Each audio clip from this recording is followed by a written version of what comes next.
We are talking about bowel cancer now, and it's something that's been talked about quite a lot recently with Deborah James, or Bowel Babe, of course, recently being made a dame for her work in raising awareness. And that's something today's guest, radio presenter Adele Roberts, knows all about after being diagnosed in October last year. But this week, after a tough few months, she's finally finished her chemotherapy treatment. I've had some time off. I recently got diagnosed with bowel cancer. But the good news is they found the tumour, I've had surgery, they've taken it away, my body is on the mend, and I'm here with you now. I just want to say it's incredible what the body's capable of. It's a huge testament as well to the skill and knowledge and level of care of the NHS. They're amazing. I think I owe them my life. I just wanted to show you my skin, everybody. This is what it looks like, and this is a lot for me to show you because I'm embarrassed. This is chemotherapy cycle 6. It's time! The time has come. I did it! They've gone! You can see my cow tongue now in all its glory. We've done it! And here she is. Please welcome Adele Roberts.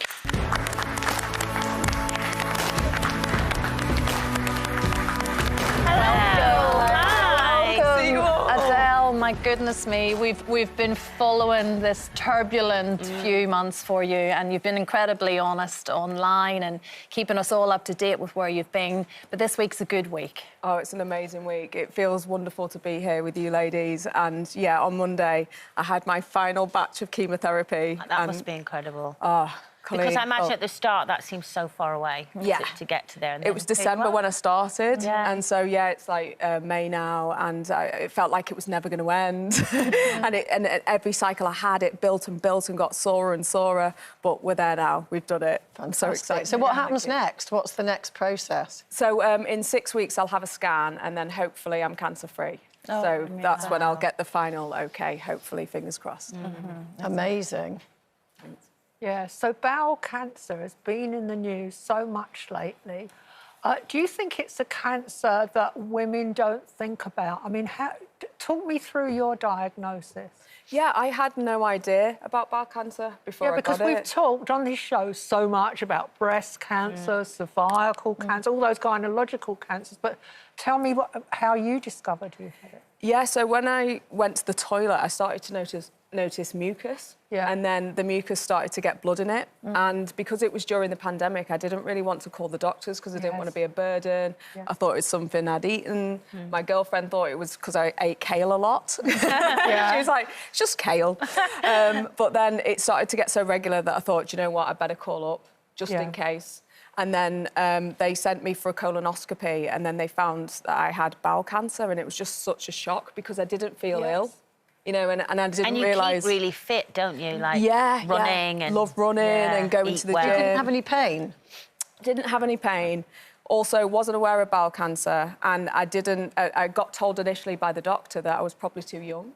Yeah, because I've had the bowel cancer NHS tests sent to me. They send them out through the post to women in my age group. So I've done it twice. And I must admit, the first time I ever got one, I thought, oh, I'm not doing that. It's a bit yucky.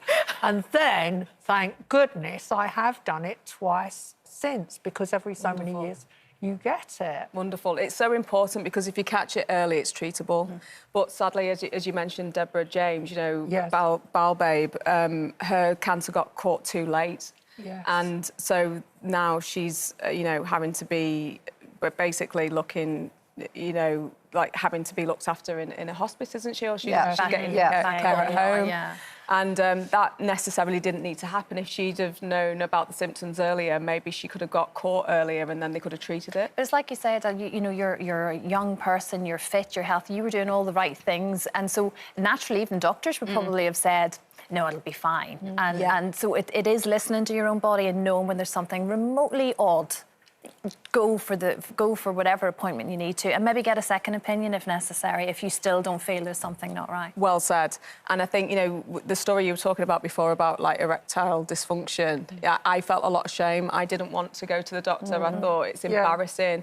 You know, nobody's been around that section before. So, you know, when I had, like, all of the checks done and stuff, I was a bit, like, embarrassed, but the doctors are amazing and they're so kind. And that's what they do. Absolutely. We've seen it on a daily before. basis. I was watching that video then, and one thing that really touched me was when you revealed your skin, because I know that was really something really hard for you to do. Yeah. Was that because of the chemotherapy, your skin? Yeah, so the scarring on my skin at the moment is due to the chemotherapy. It's really affected my skin a lot. I've been on a drug called capecitabine. But I've struggled all my life with my skin. I've suffered from acne, and when I was younger, there was a lady in a bakery, and I was probably about 15, and she said to me, "Have you been in an accident?" Because my skin had broken out.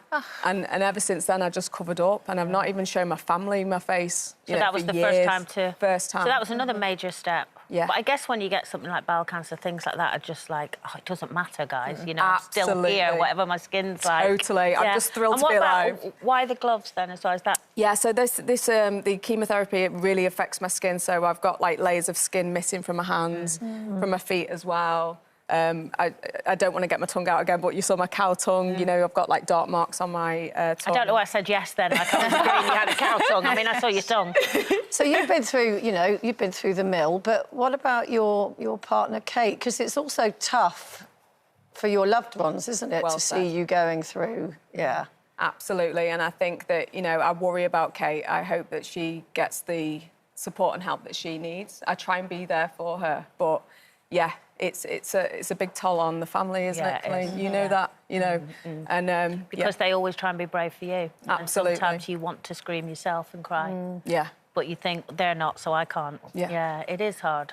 Yeah. Really but you kept working, haven't you? Yeah, I was going to say, you didn't stop working and you made the podcast and all those videos and everything.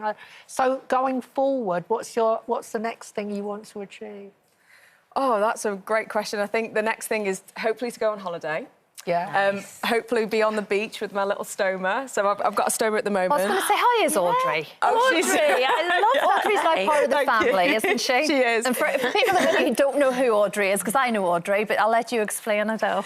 Yeah, so to help me recover from the bowel cancer, I've got a stoma. So it's a little opening on my tummy, which allows me to go to the toilet. Yeah. I've got a little bag to show you if you don't mind me showing you. Why Audrey, by the way? So, do you know the show Little Shop of Horrors? Oh, yes. And the plant that's called Audrey. Yeah. She's very greedy and naughty. That's what my Audrey's like. So this is the bag that I wear. Yeah. So I've got one of these on today, and it just sticks on the tummy like that. Yeah. And this has been pre-cut as well, as you can see. So it fits Audrey. That's what size she is. And is that for life, or can you... It will be reversed wave goodbye eventually. to Audrey? Yeah.